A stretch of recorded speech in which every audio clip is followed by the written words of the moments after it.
In January 2025, a familiar figure stepped onto the inaugural stage at the U.S. Capitol, taking the oath as the 47th president. He had already stood in this exact spot as the 45th. By returning, he became only the second person in American history to win 2 non-consecutive terms, and the first convicted felon to ever hold the office. To understand how one man bypassed the established rules of American politics to reclaim the world's most powerful office, we have to look back at a lifelong pattern of relentless reinvention. The story begins with his father, Fred Trump. Fred built a massive fortune in the outer boroughs of New York by leveraging post-World War II government housing programs across Brooklyn and Queens. Donald's early path was shaped by a strict education at the New York Military Academy, followed by a transfer to the Wharton School of Business at the University of Pennsylvania.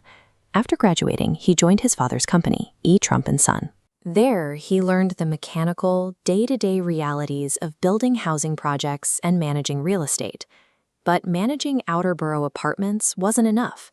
In 1971, he took control of the company and immediately changed its name to the Trump Organization. This name change signaled his first major pivot.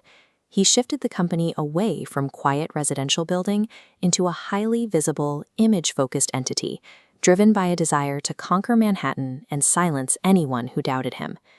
Throughout the 1980s, he expanded aggressively.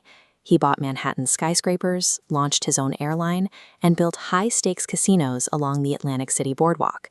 Then the 1990s arrived.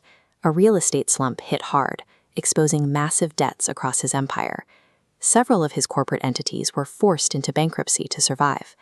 To recover, he shifted his strategy. Instead of tying up his own capital in buildings, he started licensing out his name to other developers and product lines. He also stepped into reality television, cementing his status as a wealthy business titan by hosting The Apprentice. 14 seasons on primetime television effectively bulletproofed his public persona. He learned that an aggressive, hyper-confident personal brand could easily eclipse complex financial realities or structural business failures. By the 2010s, he turned that same branding strategy toward politics.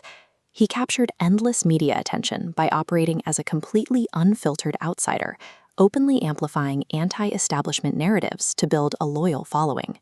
The result was the deeply polarizing 2016 election. He defeated a deep bench of seasoned politicians in the primaries and ultimately won the presidency over Hillary Clinton by securing the Electoral College, despite losing the popular vote.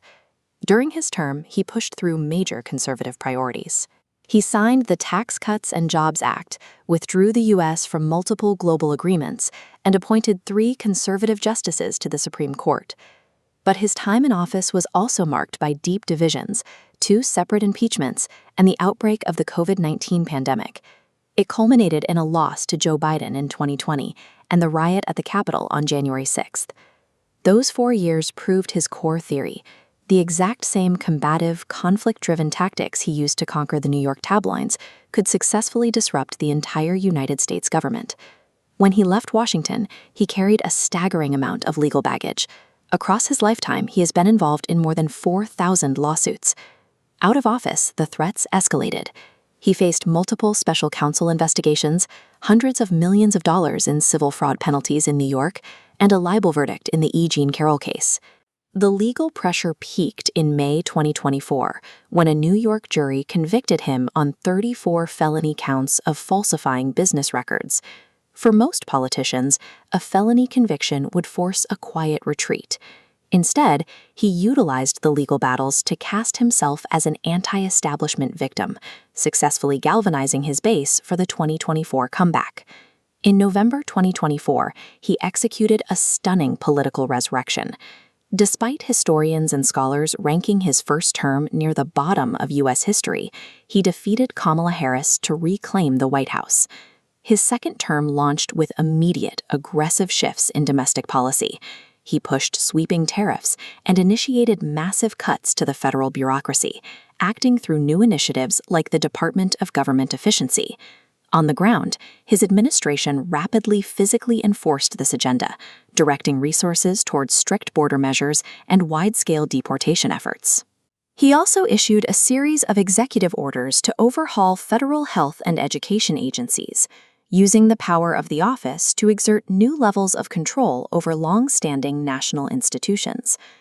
The path from the outer boroughs to the 47th presidency shows how the combination of celebrity, constant litigation, and the rejection of political norms can successfully redefine the boundaries of global power.